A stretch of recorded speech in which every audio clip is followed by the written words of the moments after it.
माता की। भारत माता की। हरियाणा के राज्यपाल श्री असीम घोष जी, यहां के लोकप्रिय और ऊर्जावान मुख्यमंत्री नायब सिंह सैनी जी, केंद्रीय मंत्रिमंडल में मेरे सहयोगी अश्विनी वैष्णव जी, उपस्थित अन्य जनप्रतिनिधिगण और इस समय टेक्नोलॉजी के माध्यम से भी हरियाणा के अनेक स्थान पर उपस्थित सभी मेरे प्यारे हरियाणा के भाइयों और बहनों, ये कुछ फोटो वोटो लाए हैं, ले लो भाई, वरना पीछे किसी को दिखाई नहीं देगा। जरा एसपी जी के लोग कलेक्ट कर ले इसको। धन्यवाद भाई, आप बढ़िया चित्र बना करके लाए हो, धन्यवाद आपका। उधर एक छोटी बच्ची भी कुछ लेकर के आई है, जरा कलेक्ट कर लीजिए। इधर भी दो सज्जन दिख रहे हैं।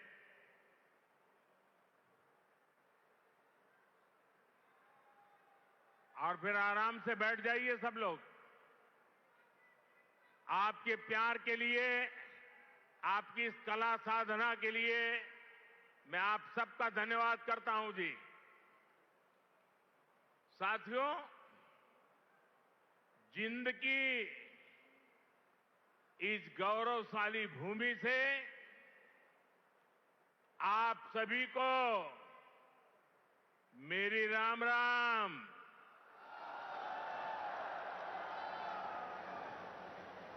आज इस पवित्र धरती पर आकर मन गदगद हो गया है। यह कोई साधारण धरती नहीं से, यह धरती इतिहास, वीरता, धर्म और गौरव की धरती से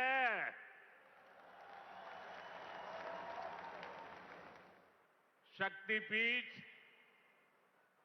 माता जयंतिया का नाम और आशीर्वाद इस शहर पर बना रहता है। और मेरे लिए तो जिंद आना पुरानी यादों का झरोखा खोलने जैसा है। मैं बैठे बैठे कई चेहरे देख रहा था, पुराने, सारे परिचित चेहरे। बहुत लोग होंगे जो क्लेम करते होंगे कि मैं उनके स्कूटर पर जींद में आया करता था। कई दशक पहले मैं संगठन के काम से पहली बार जींद आया था। फिर आप लोगों ने मुझे जो अपनत्व दिया,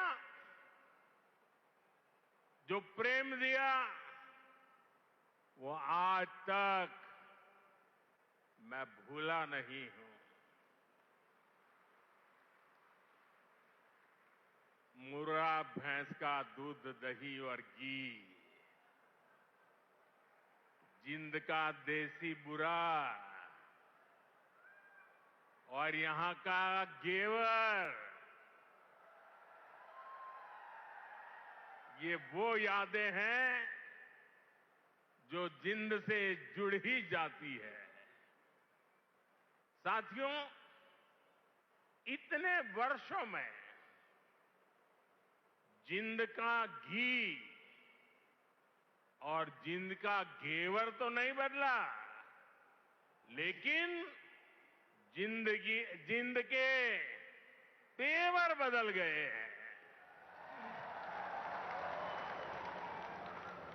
आज जिंद बीजेपी एनडीए के सुशासन मॉडल की तस्वीर बन रहा है। बीते वर्षों में पूरा हरियाणा ही विकास की नई पटरी पर चल पड़ा है। आज का ये कार्यक्रम डबल इंजन की बीजेपी सरकार के इसी मिशन को नई ऊर्जा से भर रहा है। साथियों, आज जिंद का, हरियाणा का नाम इतिहास के पन्नों में दर्ज हो गया है। आज यहां से देश को पहली हाइड्रोजन ट्रेन मिली है। आपको याद होगा साथियों, आज भी हम पढ़ते हैं, सुनते हैं कि भारत में पहली ट्रेन बॉम्बे से ठाणे के बीच चली थी, जिसे आज मुंबई कहते हैं। वैसे ही भविष्य में जब भी हाइड्रोजन ट्रेन का जिक्र आएगा तो जिंद का, सोनीपत का, हरियाणा का नाम भी आएगा ही आएगा। मैं आप सभी को, पूरे देश को भारतीय रेल की आधुनिकता से जुड़े इस बड़े कदम के लिए बहुत बहुत बधाई देता हूं। साथियों, आज 14,000 करोड़ रुपए से अधिक के अन्य प्रोजेक्ट भी हरियाणा को मिले हैं। इसमें रेलवे के, हाईवे के अनेक प्रोजेक्ट्स हैं। हमारी विरासत से जुड़े प्रोजेक्ट्स हैं और 2 नए मेडिकल कॉलेज भी हरियाणा की सेवा के लिए समर्पित है। भिवानी में पंडित नेकीराम शर्मा मेडिकल कॉलेज और नारनौल में महर्षि च्यवन मेडिकल कॉलेज और राव तुलाराम अस्पताल, इससे हरियाणा की स्वास्थ्य सेवा और सशक्त होगी। साथ ही इस यहां के नौजवानों के लिए डॉक्टर और अन्य मेडिकल प्रोफेशनल्स बनने के नए रास्ते भी बनेंगे। इन सभी प्रोजेक्ट्स के लिए भी हरियाणा के मेरे सभी भाई बहनों को बहुत बहुत बधाई। साथियों, आज जिंद और हरियाणा के लोगों की मैं एक और बात के लिए सराहना करूंगा। स्वच्छता से स्वागत पहल को आपने जिस गंभीरता से लिया है, जिस तरह मेरे आने से पहले यहां के लोग स्वच्छता अभियान में नए सिरे से, नई ऊर्जा से जुटे हैं, वो दिल खुश कर देने वाला है। और मैं देख रहा था पिछले एक सप्ताह से सोशल मीडिया में आपका ये जो सफाई अभियान चल रहा है, उसकी भारी चर्चा रही है। लेकिन कुछ लोगों ने ये भी कहा है सोशल मीडिया में, मोदी जी आप बार बार आइए ताकि हमारा जिंद स्वच्छ रहे। जिस महाशय ने ये भाव व्यक्त किया है, मैं उनका धन्यवाद करता हूं। लेकिन मैं जिंद वालों से आज कुछ मांगने आया हूं। आप मुझे बताइए, क्या इस सफाई के लिए, ये स्वच्छता के लिए मोदी का आना जरूरी है क्या? अगर जिंद के लोग तय कर लें, हरियाणा के लोग तय कर लें कि अब हम गंदगी नहीं करेंगे, तो जिंद कभी गंदा होगा क्या? हरियाणा में गंदगी आएगी क्या? तो काम एक ही करना है, मोदी के आने की जरूरत नहीं है, सिर्फ आप तय कर लीजिए। स्वच्छता ये हमारा स्वभाव बना देंगे, स्वच्छता ये हमारे संस्कार बना देंगे। हम स्वच्छता को इसी तरह अपनी हर दिन की जिंदगी का हिस्सा बनाएंगे। साथियों, अगर हम रेलवे के इतिहास पर नजर डालें तो पाते हैं कि 19वीं सदी के रेलवे की पहचान स्टीम इंजन से बने थे। 20वीं सदी की पहचान डीजल और बिजली से चलने वाली रेल बनी, और अब 21वीं सदी की रेल हाइड्रोजन से चलने वाली है। आज भारतीय रेल ने भी 21वीं सदी की इस टेक्नोलॉजी में एक बड़ा स्टेप लिया है। आज जिंद से सोनीपत के बीच हाइड्रोजन ट्रेन चली है। अभी ये सफर 90 किलोमीटर का है, लेकिन भविष्य में इसका विस्तार होने की बहुत संभावनाएं हैं। हम इस पर रिसर्च करते रहेंगे, लागत कम कैसे हो इसका तरीका ढूंढते रहेंगे, एफिशिएंसी कैसे बढ़े इस पर काम करते रहेंगे, और बड़ी जांच पड़ताल करते करते एक के बाद एक कदम उठाते जाएंगे। दुनिया में हाइड्रोजन ट्रेन अभी अभी आई है, करीब 7-8 साल पहले ही अस्तित्व में आई है।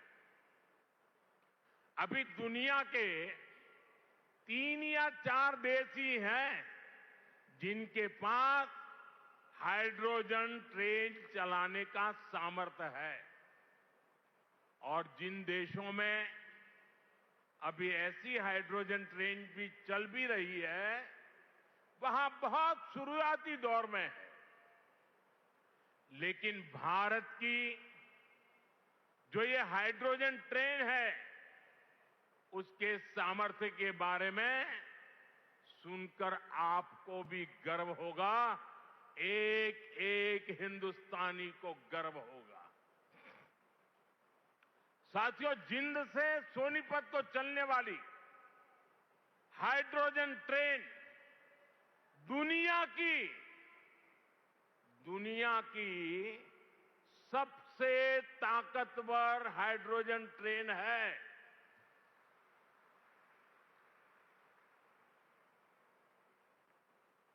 ये हाइड्रोजन ट्रेन 3200 हॉर्स पावर की है, 3200 हॉर्स पावर। और सबसे ताकतवर ही नहीं, भारत की हाइड्रोजन ट्रेन सबसे लंबी भी है। दुनिया में जहां हाइड्रोजन ट्रेन चल रही है, वो 3 या 4 कोच वाली है, और भारत ने पहली बार में सीधे 10 कोच वाली हाइड्रोजन ट्रेन चलाकर दुनिया में अपना झंडा गाड़ दिया है। साथियों, मैं आपको गर्व की एक और बात बताना चाहता हूं। भारत की यह हाइड्रोजन ट्रेन धुआं रहित तो है ही, ये मेक इन इंडिया का भी एक बहुत सफल उदाहरण है। इस हाइड्रोजन ट्रेन को भारत के ही इंजीनियर्स ने डिजाइन किया है, भारत की ही कंपनी ने इसको बनाया है।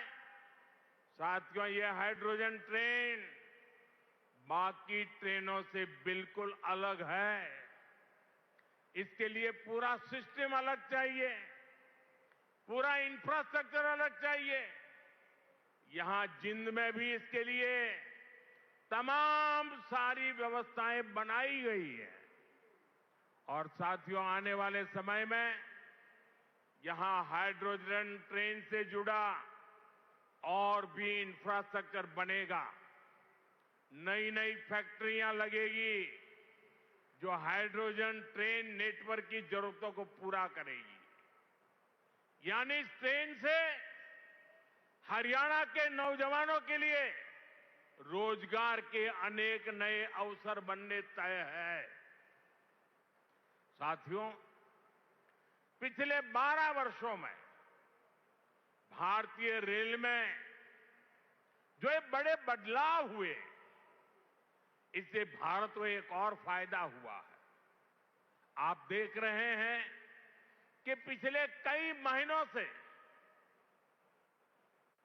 पश्चिम एशिया में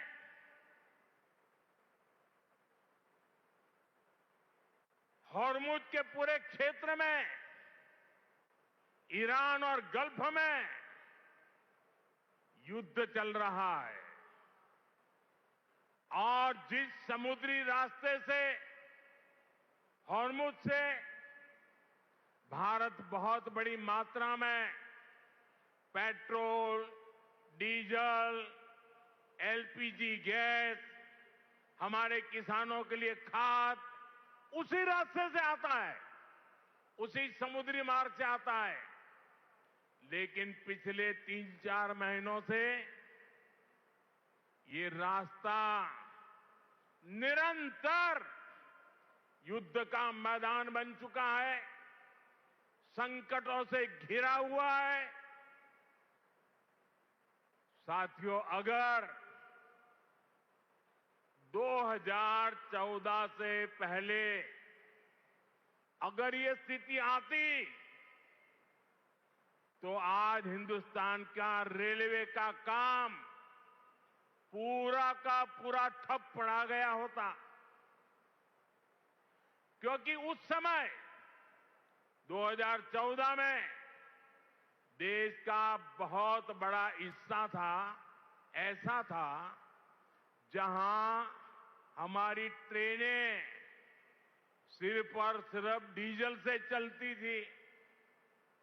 अब आप सोचिए, अगर डीजल आना बंद हो गया होता और डीजल से चलने वाली ट्रेनें कैसे चलती, देश कितने बड़े संकट में आ जाता। लेकिन साथियों, 2014 की स्थिति नहीं है ये मोदी है।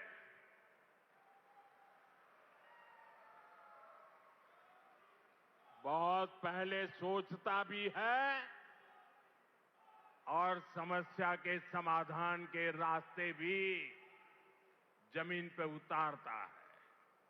आप सोचिए, भारतीय रेल के बिजलीकरण की शुरुआत, ये सुनकर के भी ये चौंक जाएंगे आप लोग। बिजलीकरण की शुरुआत 1925 में हुई थी, यानी करीब 100 साल पहले।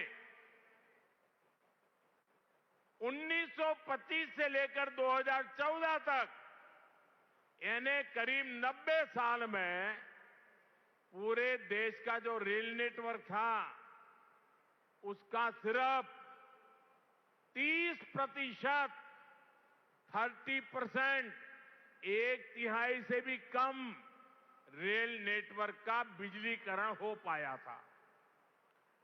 70% क्षेत्र डीजल से चलता था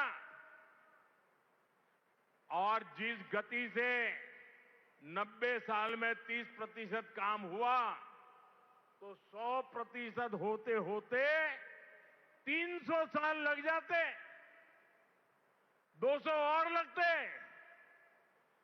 भारतीय बिजलीकरण रेलवे का शायद नहीं हो पाता, डीजल से ही रेल चलती। लेकिन बीते 12 वर्षों में भारत के करीब 99% रेल नेटवर्क का बिजलीकरण हो चुका है। हरियाणा में रेल नेटवर्क का 100% बिजलीकरण हो गया है। इस वजह से लड़ाई होने के बावजूद भी, तेल का संकट पैदा होने के बावजूद भी भारत की रेल रुकी नहीं है, भारत की विकास की गाड़ी अटकी नहीं है, ट्रेनें निरंतर चलती रही। साथियों, रेल हो, रोड हो, कनेक्टिविटी का ऐसा काम सुविधा भी देता है और विकास की गति भी कई गुना बढ़ा देता है। आज जिंद जो इतने सारे हाईवे से जुड़ रहा है, अभी इस मंच से भी 3 बड़े प्रोजेक्ट शुरू हुए हैं। दिल्ली, अमृतसर, कटरा एक्सप्रेस वे के हरियाणा वाले हिस्से का लोकार्पण हुआ है। जींद गोहाना नेशनल हाईवे भी राष्ट्र को समर्पित किया गया है। इसके अलावा अंबाला काला आम 4 लेन से भी हरियाणा और हिमाचल दोनों राज्यों के लोगों को बहुत सुविधा होगी। साथियों, अब जींद देश का ऐसा जिला बन गया है जो 5 नेशनल हाईवे से कनेक्टेड है। ऐसी कनेक्टिविटी से यहां के किसानों और पशुपालकों की उपज को बड़ी मंडियों तक पहुंचाना आसान और सस्ता होगा। इससे उद्योगों को बल मिलेगा, पर्यटन को पंख लगेंगे और इससे बड़ी संख्या में नए रोजगार भी बनेंगे। साथियों, आप सभी जानते हैं, अभी मैं कुछ दिन पहले ही इंडोनेशिया, ऑस्ट्रेलिया और न्यूजीलैंड की यात्रा से लौटा हूं। वहां भारत ने अनेक तरह के समझौते किए जिनकी बहुत चर्चा हुई है, लेकिन एक विषय ऐसा है जिस पर उतनी बात नहीं हुई। ये विषय मेरे देश के और विशेषकर हरियाणा के युवाओं से जुड़ा हुआ है और वह विषय है खेलकूद, स्पोर्ट्स। साथियों, ऑस्ट्रेलिया और न्यूजीलैंड में वहां की सरकारों से स्पोर्ट्स को लेकर मेरी व्यापक चर्चा हुई है। इन दोनों देशों के साथ मिलकर आने वाले समय में हम स्पोर्ट्स इंडस्ट्री, खिलाड़ियों की ट्रेनिंग, ऐसे अनेक मामलों में बहुत सारा काम साथ मिलकर करने वाले हैं। इससे हरियाणा के युवाओं को भी बहुत लाभ होगा। साथियों, आज भारत में स्पोर्ट्स को फिटनेस और रोजगार का बड़ा माध्यम बनाया जा रहा है। हमारी सरकार ने नई नेशनल स्पोर्ट्स पॉलिसी, खेलो भारत नीति भी बनाई है। खेलो इंडिया अभियान से लेकर टॉप स्कीम तक आज खिलाड़ियों को अभूतपूर्व सुविधाएं मिल रही हैं। उन्हें हजारों रुपयों की आर्थिक मदद दी जा रही है। यहां हरियाणा में भी भाजपा सरकार खेल और खिलाड़ियों को बहुत प्रोत्साहन दे रही है। साथियों, आज ये कार्यक्रम भले हाइड्रोजन ट्रेन का है, दूसरी विकास परियोजनाओं का है, लेकिन मैं आज यहां के नौजवानों से एक और बात भी कहने आया हूं। आप सभी जानते हैं, साल 2030 में भारत कॉमनवेल्थ गेम्स को होस्ट करने वाला है। 2036 में ओलंपिक गेम्स भारत में हो, इसके लिए भी हम पूरी तैयारी कर रहे हैं। इसलिए हर खिलाड़ी को जोरदार तैयारी करनी है, पूरा दमखम लगाना है। मैं आपको विश्वास दिलाता हूं कि डबल इंजन की बीजेपी सरकार आपको हर सुविधा देगी। और जो 36 के ओलंपिक को देखना चाहते हैं, आज जो 5 से 12-15 की उम्र के बच्चे हैं ना, हमें उस पर ध्यान केंद्रित करना होगा। और एक बात और भी बता दूं, आने वाले समय में अहमदाबाद में world police and fire games भी होने वाली है। मैं हरियाणा के साथियों से कहूंगा कि आप इसके लिए भी खूब तैयारी कीजिए। मुझे पक्का विश्वास है, हरियाणा के बेटे बेटियां हमेशा की तरह इनमें भी अपना परचम लहराएंगे। साथियों, हरियाणा की डबल इंजन सरकार सबका साथ सबका विकास के मंत्र पर चल रही है।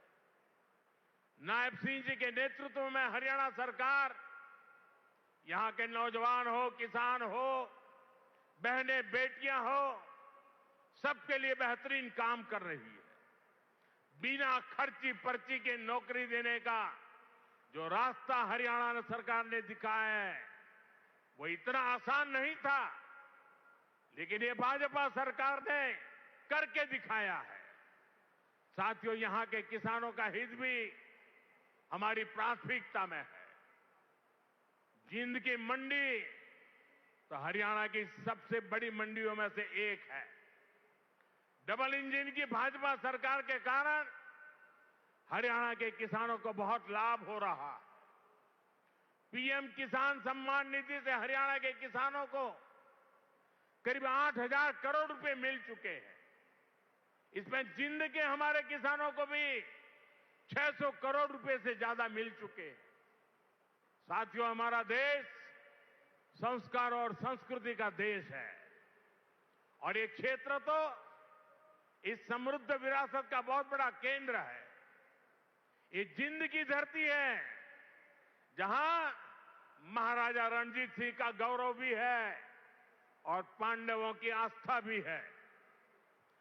पांडु पिंडारा और रामराय जैसे पवित्र तीर्थ आज भी लाखों श्रद्धालुओं को आस्था के केंद्र है। साथियों, आस्था और अध्यात्म की यही विरासत है जिसे आज का भारत सहजता भी है और अब अगली पीढ़ी तक पूरे मान के साथ पहुंचाता भी है। इसी भाव के साथ आज कुरुक्षेत्र में एक सिख म्यूजियम की आधारशिला रखी गई है। हरियाणा का ये नया संग्रहालय भारत की महान गुरु परंपरा को अगली पीढ़ियों तक पहुंचाएगा। साथियों, हरियाणा अब तेज विकास के पथ पर दौड़ रहा है। खेती हो या फिर उद्योग, ये दो ऐसे पहिए हैं जो हरियाणा को सशक्त कर रहे हैं। आज जिन प्रोजेक्ट्स का शिलान्यास और लोकार्पण हुआ है, उनसे हरियाणा के विकास को और गति मिलेगी और हरियाणा का ये तेज विकास विकसित भारत के सफर को और ऊर्जावान करेगा। इसी शुभकामना के साथ आप सभी को फिर से बहुत बहुत बधाई देता हूं और देशवासियों को भी देश की पहली हाइड्रोजन ट्रेन के लिए अनेक अनेक शुभकामनाएं देता हूं। मेरे साथ बोलिए, भारत माता की, भारत माता की, भारत माता की। बहुत बहुत धन्यवाद।